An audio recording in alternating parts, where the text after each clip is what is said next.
Buonasera, bentrovati a Primus Inter Pares, appuntamento del mercoledì, gruppo TV7, come di consueto vi ricordo siamo in diretta anche sulla pagina Facebook, ogni 21 giorni di solito di media ci viene a trovare il sindaco di Padova e ovviamente registriamo di solito la puntata nel pomeriggio, però una volta al mese ci viene a trovare la sera per rispondere ovviamente alle vostre domande. Questa sera siamo in rigorosa diretta, sono le 21 e un paio di minuti, quindi potete poi mandare messaggi e telefonare. Lo saluto, buonasera sindaco, grazie di essere con noi. Allora, prima di iniziare andiamo in redazione perché c'è Denis. Buonasera Denis. Buona serata anche da parte mia. Ovviamente ai nostri telespettatori ricordo che questa sera potranno interagire direttamente con il sindaco di Padova ponendo le loro domande, le loro richieste tramite sms o telefonata. Possono chiamarci allo 049 80 77753 oppure possono mandarci un sms al 366 229 1811. Bene, ricordo, vediamo anche il titolo. Saluto in regia Luigi e Marco, in linea diretta con il sindaco Giordani, quindi potete telefonare e mi raccomando che le domande siano brevi. Ovviamente vi richiamerà Denis ad ogni persona che chiamerà, l'importante è che siano brevi le domande in modo tale che il sindaco riesca a rispondere a tutte. Prima però di iniziare io le ho preparato un po', visto che sono 4 anni che lei è sindaco, manca un anno più o meno alla prossima ricandidatura per il futuro sindaco del Padova. Lei non si è ancora espresso, io tempo fa le dissi qualcosa così che avevo in mente, che so io più di lei si è un po' anche irrigidito su questo, però era una mia impressione. Allora abbiamo preparato questo servizio che racconta un po' questi 4 anni del suo lavoro. Bene. Abbattimento delle palazzine di Via Anelli con la permuta dell'area dell'ex caserma Prandina, firma per il nuovo polo della salute con qualche variante rispetto al progetto della precedente amministrazione, messa in sicurezza di ponti e manufatti e permuta Iris Palazzine Liberty. Sono questi i principali successi ottenuti dall'amministrazione Giordani in questi 4 anni, ma la lista di quanto fatto è molto più lunga. Vanno aggiunti infatti il ritorno della fiera sotto la gestione di enti pubblici, una nuova illuminazione a LED in diverse zone della città, il completamento della sistemazione dell'impianto Colbacchini, il rifacimento della curva dello Stadio Uganeo, il restauro del frontone dell'ex Faro Boario in Prato della Valle, la piantumazione di nuove alberature, l'incremento della videosorveglianza, di mezzi a flusso libero, delle piste ciclabili, nonché la messa in sicurezza di edifici scolastici e l'adeguamento del San Gaetano per ospitare grandi mostre. 4 anni in cui l'importanza della città del Santo è aumentata a livello nazionale e non solo. Prova ne sia la nomina di Capitale Europea del Volontariato 2020, la candidatura sito UNESCO con la Padova Urbs Picta, il cui esito sarà deciso in estate, ma anche dell'incremento costante del turismo, che solo la pandemia ha interrotto. Merito delle indubbie capacità di dialogo del primo cittadino che con il buon senso ha creato e mantenuto rapporti di collaborazione con le altre istituzioni cittadine e saputo gestire le divergenze di una maggioranza eterogenea, senza dimenticare il lavoro dei più stretti collaboratori. Altrettanto lunga è la lista dei progetti più o meno avviati per cambiare la città e farla ripartire. Già, perché oltre alle difficoltà di amministrare una città con oltre 200.000 abitanti, Giordani con la sua squadra ha dovuto fare i conti anche con la pandemia e le sue conseguenze, dovendo organizzare in breve tempo i sostegni per i padovani in difficoltà e le agevolazioni per le categorie economiche costrette per interi mesi a non poter lavorare. Al momento diversi cantieri sono in opera in diverse zone della città. Si sta realizzando il Parco delle Mura, trasformando Piazzale Boschetti in Parco Tito Livio, sistemando il Castello Carrarese, Piazza De Gasperi e aree verdi e parcheggi al posto di distributori dismessi. A buon punto sono anche diversi progetti destinati a cambiare l'aspetto della città nei prossimi anni. Primo fra tutti quello per le 2 nuove linee del tram, la riqualificazione dell'ex Faro Boario di Corso Australia, senza dimenticare l'Arena della Musica, la riqualificazione della palazzina ex Coni, dell'ex Configliacchi e dell'ex Macello di Via Cornaro. Ad un anno dalle prossime amministrative resta ancora da trovare una soluzione per determinate aree lasciate al degrado, soprattutto in zona stazione, PP1 e ex IFIP. Necessità che di certo Giordani non ha dimenticato. Il diretto interessato ufficialmente non ha ancora sciolto le riserve sulla candidatura, che per i più è ormai scontata. Non è infatti un mistero che a Giordani piacerebbe continuare quello che sta facendo, portando avanti le progettualità create, ma con quali alleati? Se da un lato è scontato che il PD sostenga compatto l'ex presidente del Calcio Padova, non è un mistero che buona parte di Coalizione Civica, i cui voti nel 2017 furono determinanti per la vittoria al ballottaggio, non è del tutto soddisfatta di quanto fatto, né delle prospettive su determinate questioni, Prandina in primis, ma anche per il distretto economico solidale, adiacente alla nuova sede di Leroy Merlin, e la questione ZIP. Dall'altra parte si susseguono gli incontri dei vertici della Lega sia all'interno del partito che con i rappresentanti di altre compagini di centrodestra. A rappresentare il centrodestra per la Lega dovrà essere un manager o un imprenditore più che un politico, e dopo che il rettore Rizzuto ha ufficialmente negato un proprio coinvolgimento, restano in voga i nomi circolati, che però sembrano essere più suggestioni che certezze, ovvero Ludovico Mazzarolli, Giorgio Palù e Antonella Viola. Fermo restando che Fratelli d'Italia al momento non ha abbandonato l'ipotesi di candidare uno tra Elisabetta Gardini e Enoch Soranzo. Quel che è certo è che i movimenti per la corsa alla più alta poltrona di Palazzo Moroni sono iniziati, ma i protagonisti saranno ufficializzati in autunno.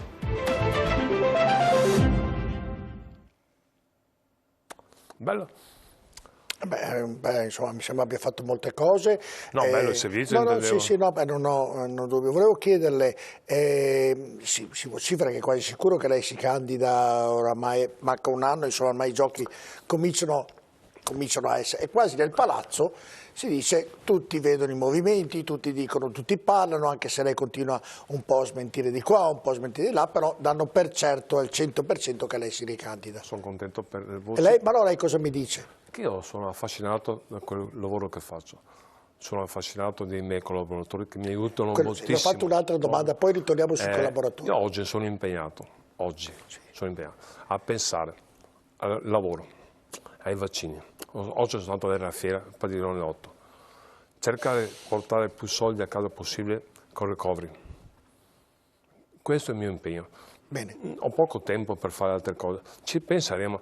Io penso che i padovani siano interessati. Siete voi che siete interessati? I padovani non sono interessati, io mi candido. Sono interessati che come va la città, come facciamo le cose, come andare avanti con questo aspetto economico. Non sono interessati. No, è vero. C'è tempo. No, ma in effetti noi avremo 2 ore di trasmissione, avremo modo di parlare di tutto. Sì, solo che nella parte iniziale abbiamo dedicato, visto tutte le opere che ha fatto, ma soprattutto le opere che dovrà fare, e ci vuole tempo e manca poco alla conclusione del suo mandato. Allora mi chiedono e dicono al palazzo, tutti i colleghi che vengono lì dicono, danno quasi per certo che lei è uno dei ricandidati. Ovviamente poi ci sarà una battaglia politica, elettorale, chi più ne ha più ne metta, però dicono che Giordani, per la felicità di molti, si ricandida. Sono orgoglioso di quello che abbiamo fatto.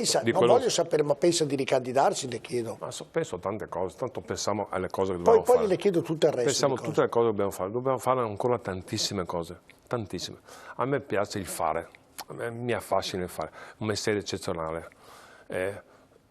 Per cui ogni tanto io mi faccio anche dei scrupoli, è giusto, non è giusto, il candidato. Lascio perdere, dico, tanto pensiamo ad andare avanti, portiamo l'alta velocità, portiamo questo, è un momento terribile sotto l'aspetto salute, però anche un momento. Però si vede un po' di luce in fondo al tunnel. Però ci ritorniamo su questo. Io sono tranquillo che a settembre avremo sotto l'aspetto salute saremo tranquilli, abbastanza tranquilli. Parlo con i scienziati, non è che me lo dico da solo. Nel contempo sono molto preoccupato dall'aspetto economico, questo sì sono preoccupato. Quanti negozi stanno chiudendo, quante attività, piccole attività saranno nei guai.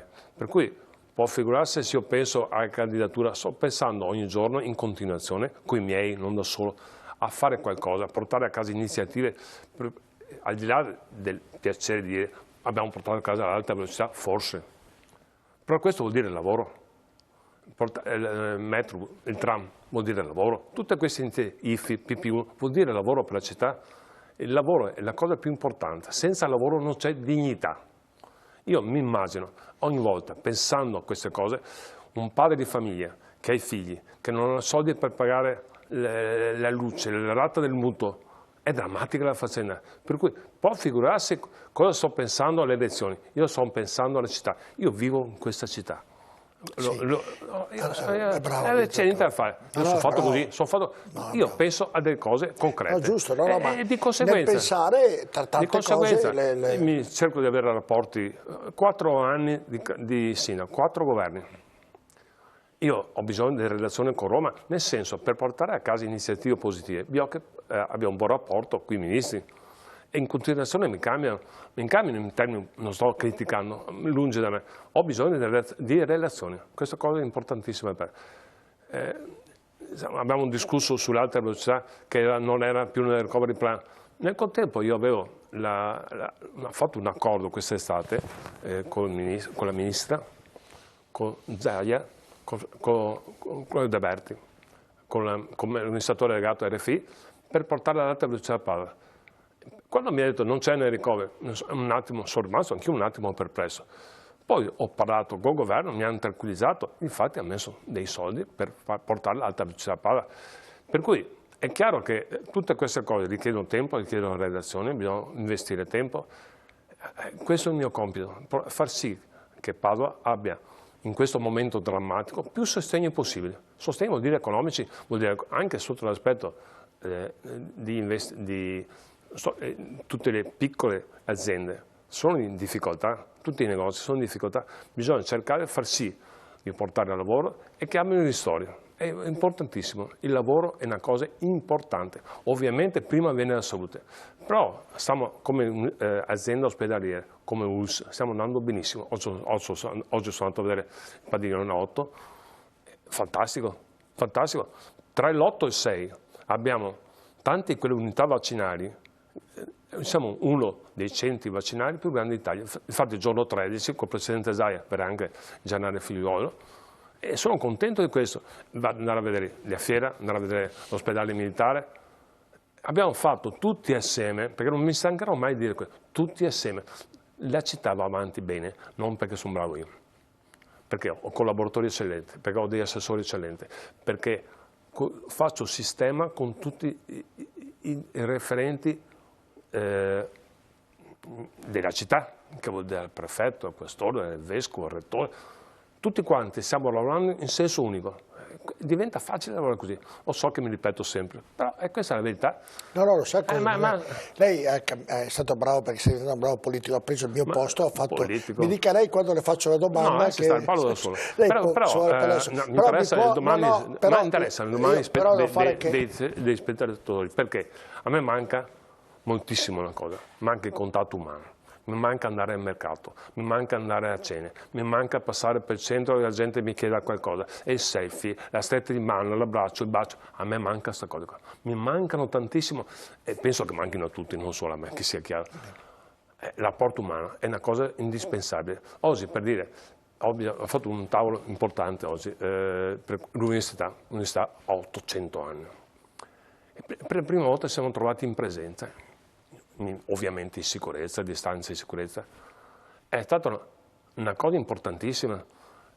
Manca fare tutto in video, non ne posso più francamente, però bisogna badare alla salute, però avere la facoltà di avere presenza persone, guardare in faccia, sentire l'aspetto emotivo, l'espressione, il calore umano è una cosa diversa.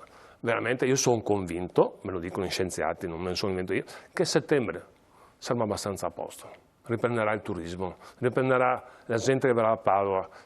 800 anni di università e le azioni che faremo noi come Comune di Padova per riportare, assieme alle Camere di Commercio, col sito di accoglienza, per riportare turismo a Padova, turismo sia sotto l'aspetto culturale, sia sotto l'aspetto che devono stare qua a Padova.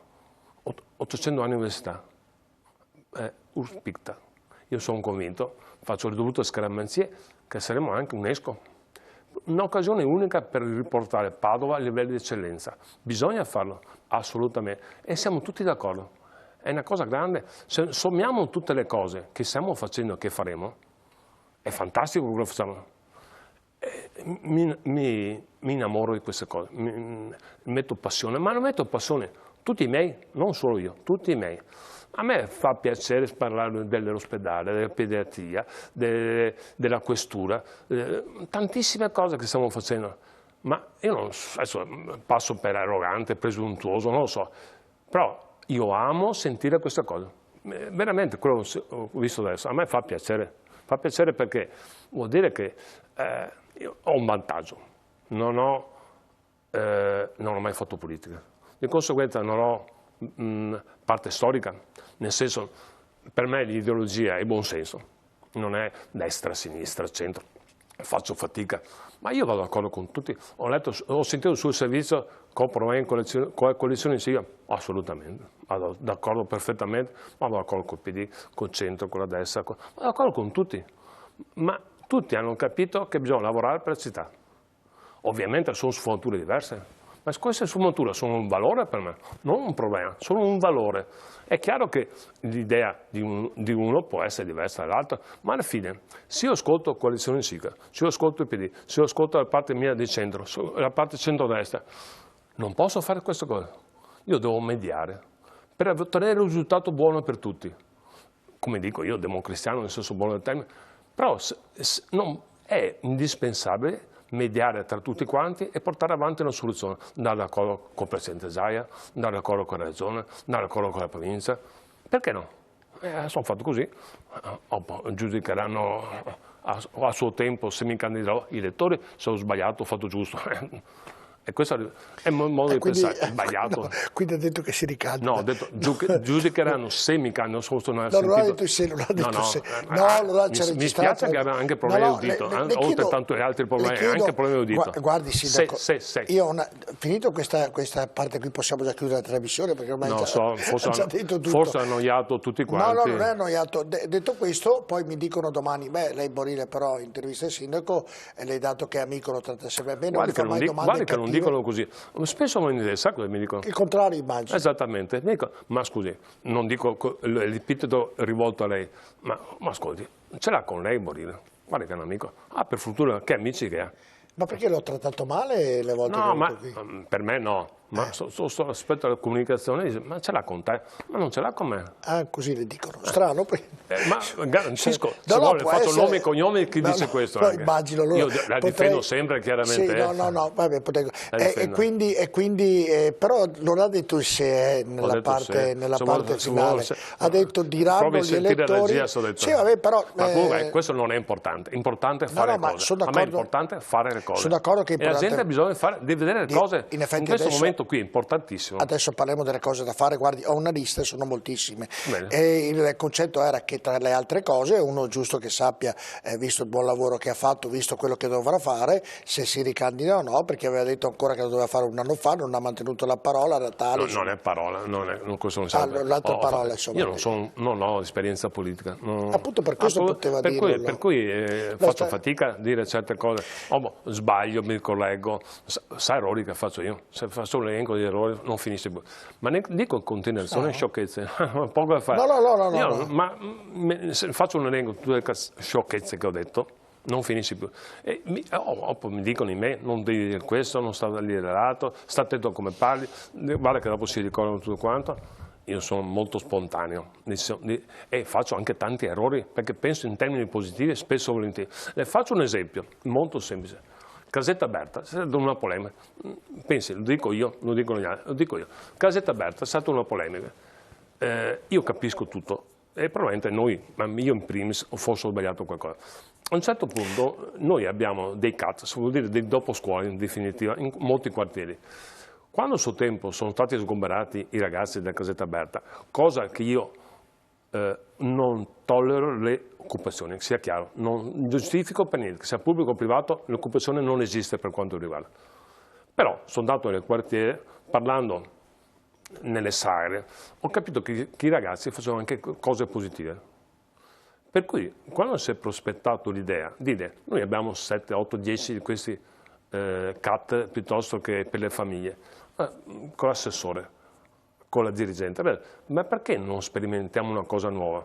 Noi occupiamo una parte di spazi solo, pomeriggio, è libera la mattina, il sabato, domenica. Perché non utilizziamo nel senso sperimentando un'occupazione, nel senso, non occupazione nel senso, dicevo prima, un impegno di tante associazioni che possono utilizzare queste strutture.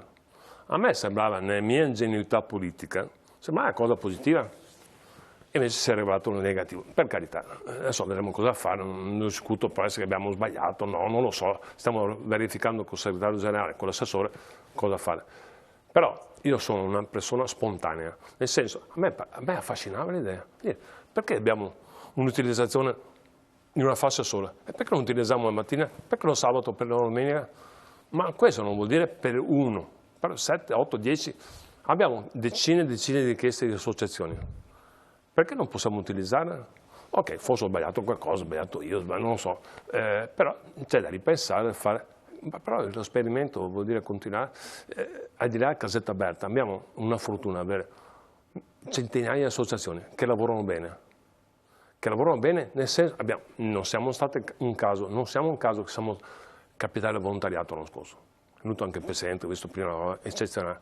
Non è un caso questa cosa qua, vuol dire che abbiamo degli abitanti, dei concittadini eccezionali, ancora adesso va avanti questa cosa qua, no, perché non è finita il capitale del volontariato, non è finita l'anno scorso, stanno continuando a lavorare tutti per gli altri, non è una cosa normale, l'unica città italiana, capitale europea del volontariato, adesso è Berlino, noi siamo una grande città sotto tanti aspetti, medio, sanitario, culturale, volontariato, abbiamo tante di quelle cose che ogni tanto non ci rendiamo nemmeno conto dei valori che abbiamo in questa città. E siamo un po' negativi, siamo un po' fondai, non siamo bravi, siamo eccezionali, non bravi. Abbiamo una città che è uno spettacolo da guardare, tutti sì. Provate a girare per Paolo con gli occhi alti, vedete cose che non si vedono mai. Io tante cose non le conoscevo, non avevo conoscenza, ho imparato un sacco di cose in questi 4 anni, ho imparato a avere sensibilità con le persone, capire l'aspetto umano, la povertà, sotto l'aspetto culturale, ho degli assessori che mi hanno spiegato un sacco di cose, mi hanno portato ricchezza, veramente l'ha detto una volta Paolo Giaretta, è un mestiere eccezionale, un po' impegnativo, devo ammetterlo, nel senso del lunedì mattina alla domenica sera, però è una cosa eccezionale. E poi lo vedi sulla città quello che fai, non è che lo dici dopo vediamo cosa fa, lo vedi sulla città, per cui non è vero che ho cattivi rapporti con le lezioni civiche, io incontro ogni mese e mezzo, ma come il mio gruppo, tutti quanti. Adesso è un momento particolare. Non c'è fili più che cattivi rapporti. Ma no, non è vero, non è vero. No, le chiedo, guardi, sta facendo... Assolutamente. Io devo ancora fare le domande? No, non serve. Non è vero, no, assolutamente. Io mi confronto in continuazione con tutti ed è giusto così. Non sto dicendo che faccio quello che voglio uno, vuole l'altro. Scordatelo, sto facendo. Una volta dice Massimo T, una volta sono stato all'università, una volta faccio quello che dice Collezione Civica, una volta sono quello che fa... È lei che decide. No, questo vi garantisco che è così, prima provo il contrario. Ma questo non vuol dire che io non accetto l'idea degli altri. Ma mi ci mancherebbe, mica subito. Perché le dicono se uno ha una buona idea, perché non devo prendere e valorizzarla? Non mi assumo mica la paternità, non mi interessa chi è il padre dell'idea, mi interessa portare avanti l'idea. Io sono circondato da gente che ha un sacco di idee. Ecco, senta, sono passati mezz'ora, lei per mezz'ora ha parlato sempre lei, dopo non vorrei che siccome un po' si è animato nel ragionamento, che è molto bello, no, animato nel senso positivo, che qualcuno dei suoi amici che la vede dica che Borilla la tratta male perché io non le ho fatto domande nella prima mezz'ora. No, volevo dirle questo. Perché... non è una campagna elettorale. No, io sto dicendo, sto dicendo quello che sento. Della prima mezz'ora. Sotto l'aspetto emotivo, mi piace quello che sto facendo, mi diverte tra virgolette, parlare di queste cose, a me affascina, ma uno mi dice, ma secondo te la Prandina va fatto 20 posti auto, 1000 posti auto? Ragazzi, con calma, con tranquillità, troviamo una soluzione tutti assieme, perché Prandina è un bene della città. Quanti anni abbiamo parlato di Prandina? Tantissimi anni, ma non è merito mio, anche di passato sindaci, assolutamente, tutte le cose fatte hanno un passato e avranno un futuro, per cui è merito di Zanonato, di Bitonci, di Rossi, di tutti quanti. Non si fa niente da soli. La storia di Padova è fatta da tutti i sindaci, tutti quanti gli assessori, ognuno ha dato qualcosa. Non è che uno si improvvisa, è così. Non sto facendo, penso che sia veramente così. Leroy Merlin, ci si vuole.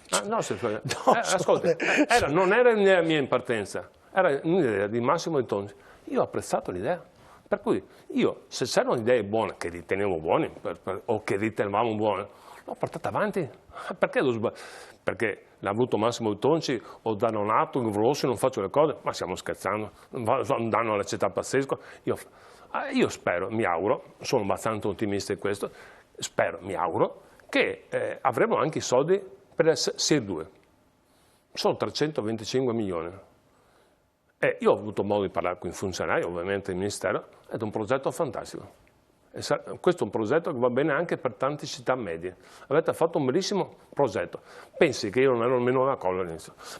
Ho già detto, patrocinavo il Filbus. Alla fine mi hanno convinto i miei con le dimostrazioni. Io non ho una presa politica, non me ne frega niente. Io mi interessa la città.